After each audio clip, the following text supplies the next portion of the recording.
Hello friends, my self doctor Sushila Saini, gynaecologist and obstetrician, director Jaipur दूरबीन hospital. एक बार फिर से आपके सामने हाजिर हैं इस नए वीडियो में नई जानकारी के साथ। फ्रेंड्स, आज हम बात करने वाले हैं प्रेगनेंसी और कोरोना वायरस के बारे में। जैसा कि आप सभी लोग देख रहे हैं कि वापस से कोरोना फैल चुका है, बहुत सारे केसेस आ रहे हैं और बहुत सारे लोग अफेक्ट हो रहे हैं। ऐसी स्थिति में अगर प्रेग्नेंट वुमेन कोरोना वायरस को एक्सपोज होती है तो क्या उसको इन्फेक्शन के रिस्क आम लोगों से ज्यादा है? क्या प्रेग्नेंट वुमेन जब कोविड पॉजिटिव होगी तो क्या उसको नॉर्मल लोगों से ज्यादा रिस्क होगी, सिवियरिटी ज्यादा होगी? क्या कोविड उसके बच्चे को भी पहुंच जाएगा या उसके बच्चे पर कोई जन्मजात खराबी होने वाली है? और इस प्रेगनेंसी का कोविड के टाइम में वो कैसे ध्यान रखे? क्या अपने डॉक्टर की रूटीन विजिट्स को कंटिन्यू रख सकती है या नहीं रख सकती? तो ऐसे बहुत सारे सवाल आपके जहन में घूम रहे होंगे कि अब हम क्या करें, अरे तो वापस लॉकडाउन लगने वाला है, अब हम अपने बच्चे की देखभाल कैसे करेंगे, कैसे हम डॉक्टर के पास जाएंगे, कैसे हम हमारी प्रॉब्लम्स का सोल्यूशन मिलेगा हमें? तो इस वीडियो में हम आपको वही सारी जानकारी देने वाले हैं। जितने भी आपके दिमाग में सवाल आ रहे हैं उनके सारे जवाब आपको इस वीडियो में आखिर तक मिल जाएंगे। सबसे पहला सवाल हमारे दिमाग में आता है कि क्या प्रेग्नेंट वुमेन कोरोना वायरस के इन्फेक्शन के लिए हाई रिस्क पर हैं? क्या उनको ज्यादा इन्फेक्शन होने की संभावनाएं हैं? तो इस सवाल का जवाब है हाँ। प्रेग्नेंट वुमेन नॉर्मल वुमेन से कोरोना वायरस के इन्फेक्शन के लिए ज्यादा ससेप्टेबल है, उसको ज्यादा इन्फेक्शन होने के चांसेस हैं, क्योंकि प्रेगनेंसी एक इम्यूनो कॉम्प्रोमाइज स्टेट होती है। प्रेगनेंसी में रोग से लड़ने की शक्ति थोड़ी सी कम हो जाती है जितनी कि एक नॉर्मल वुमन की होती है। और कोरोना उन्हीं लोगों को अटैक करता है जिनकी इम्यूनिटी कम है, जिसकी रोग से लड़ने की शक्ति कम है। इसलिए प्रेग्नेंट वुमेन नॉर्मल वुमेन से कोरोना वायरस के इन्फेक्शन के लिए ज्यादा ससेप्टेबल है।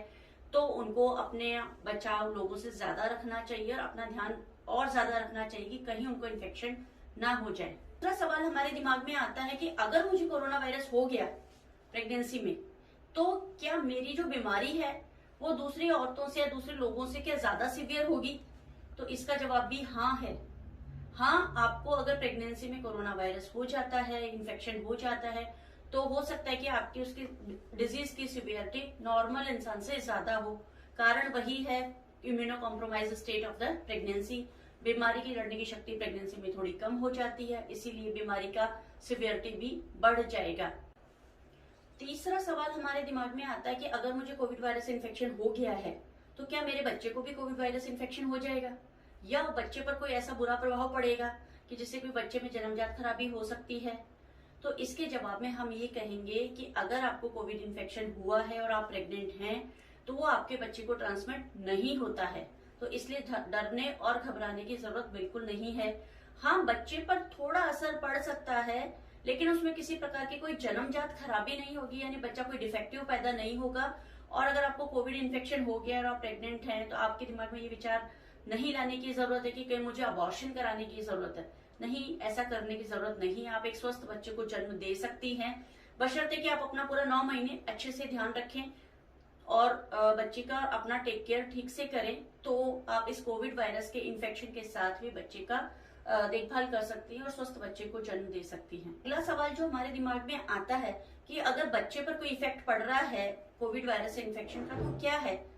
एज सच कोई बड़ा इफेक्ट नहीं पड़ता है, बट फिर भी जैसे ही आप इम्यूनो कॉम्प्रोमाइज होती है या आपके शरीर में कोई डिजीज हो गई है, कोई बीमारी हो गई है, जैसे कि अब आप सांस नहीं ले पा रही हैं, आपको खाने पीने में दिक्कत हो रही है, तो डेफिनेटली बच्चे पर भी उसका अफेक्ट पड़ेगा ही पड़ेगा। अगर आपका हीमोग्लोबिन लेवल डाउन जा रहा है, आपको ऑक्सीजन का लेवल कम हो रहा है, तो बच्चे को भी ऑक्सीजन कम मिलेगा, तो बच्चे का ग्रोथ भी कम हो जाएगा, बच्चे का वजन कम हो सकता है और डिलीवरी जल्दी हो सकती है। आपका स्ट्रेस लेवल बढ़ने के कारण या आपके बॉडी में इन्फेक्शन के कारण जो साइटोकाइंस और अलग तरीके की जो केमिकल्स बॉडी में बनने लग जाते हैं उसके कारण लेबर पेन्स जल्दी शुरू हो सकते हैं। तो हो सकता है आपके 7वें महीने में या 8वें महीने में डिलीवरी के दर्द शुरू हो जाएं और बच्चा टाइम से पहले पैदा हो जाए, जिसको कि प्री टर्म डिलीवरी कहते हैं। और कमजोर बच्चा जब शरीर से बाहर आएगा तो फिर हो सकता है कि वो सरवाइव ना कर पाए और उसको सपोर्ट की जरूरत पड़े। तो उसको हो सकता है कि हमें नर्सरी में रखना पड़े, एनआईसीयू में रखना पड़े।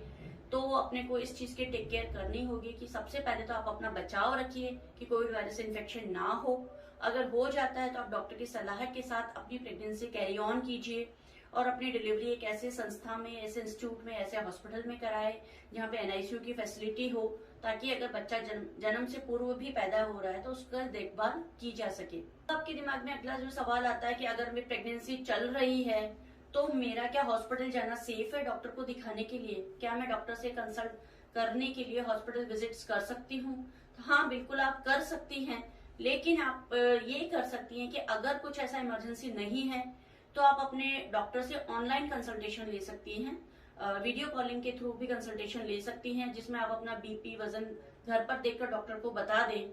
और अगर आपको कुछ छोटी मोटी क्वेरीज हैं जो भी हैं तो डॉक्टर आपको ऑनलाइन भी समझा सकते हैं, बता सकते हैं। और फिर जब आपके डॉक्टर बोलते हैं कि नहीं, आपको महीने में या 2 महीने में तो एक बार चेकअप के लिए आना है, जिसमें भी बच्चे की धड़कन वगैरह चेक करते हैं, बच्चे की ग्रोथ चेक करते हैं, तो आप अपॉइंटमेंट फिक्स करके जाइए ताकि आपको वेटिंग में ना बैठना पड़े और आप तुरंत जाके कम से कम समय में डॉक्टर से मिलकर तुरंत वापस आ सके। क्योंकि जितना भी आप पब्लिक एरिया में एक्सपोज होती हैं उतनी ही कोविड वायरस इन्फेक्शन होने के चांसेस बढ़ जाते हैं। इसलिए प्रायर अपॉइंटमेंट लेकर डॉक्टर से बात करके फिर ही आप हॉस्पिटल जाइए और अपने बच्चे की देखभाल को कैरी ऑन कीजिए। प्रेगनेंसी के दौरान जो भी नॉर्मल टेक केयर करनी होती है वो आपको जरूर करनी है। जो डॉक्टर आपको प्रिस्क्रिप्शन में मेडिसिन लिख कर देते हैं वो आपके पास जरूर होनी चाहिए। और इमरजेंसी मेडिसिन का भी बैकअप आप अपने पास जरूर रखिए कि हो सकता है लॉकडाउन की सिचुएशन में एकदम से आपको कोई मेडिसिन अवेलेबल ना हो पाए, तो एटलीस्ट आप 30 डेज की मेडिसिन इन एडवांस अपने घर पर स्टॉक में रखिए ताकि आपकी मेडिसिन का बीच में कोई ब्रेक ना लगे। और अगर आपकी फ्लू की वैक्सीन कोई नहीं लगी है, जो कि प्रेगनेंसी में लगाई जाती है, इन्फ्लुएंजा फ्लू की वैक्सीन लगती है, वो आप जरूर लगवा लीजिए क्योंकि हो सकता है कि वो भी क्रॉस प्रोटेक्शन में काम आ जाए।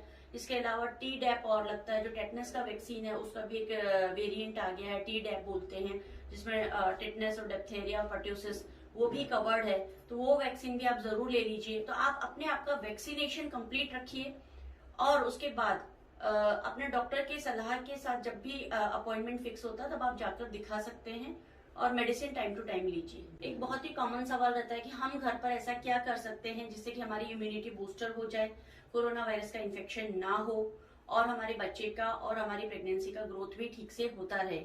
तो सबसे इम्पोर्टेंट चीज है कि कीप हाइड्रेटेड योरसेल्फ, यानी कि दिन में 4 से 5 लीटर पानी आप जरूर पी लीजिए।